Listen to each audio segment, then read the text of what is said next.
किसी समय उत्तर भारत के एक छोटे से गांव में रघु नाम का एक गरीब सपेरा रहता था। उसका जीवन बेहद कठिन था, लेकिन उसके पास एक ही साथी था, एक सांप, जिसे वह प्यार से नागू कहता था। नागू को रघु ने बचपन से पाला था और वह उसे अपने बेटे की तरह मानता था। दोनों का जीवन बीन और सांप के नाच पर टिका था।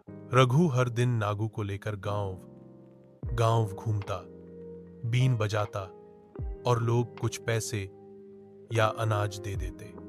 कभी बहुत मिलता, कभी बहुत कम, लेकिन रघु ने कभी नागू से नफरत या लालच नहीं किया। उसे समय पर दूध देता, साफ सुथरा डिब्बा रखता और प्यार से बात करता। एक दिन पास के नगर में एक बड़ा मेला लगा। रघु ने सोचा, इस बार अच्छी कमाई होगी। वह नागू को लेकर वहां गया।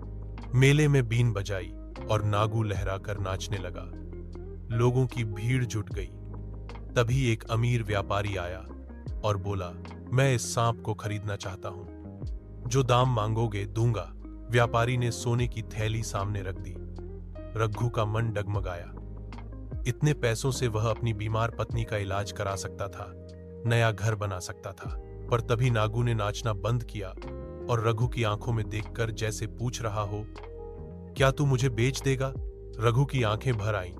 उसने थैली लौटाई और कहा, यह सांप मेरा साथी है। इसे बेचकर अमीर तो बन जाऊंगा, पर इंसान नहीं रह पाऊंगा। भीड़ में मौजूद एक बूढ़ा साधु मुस्कुराया।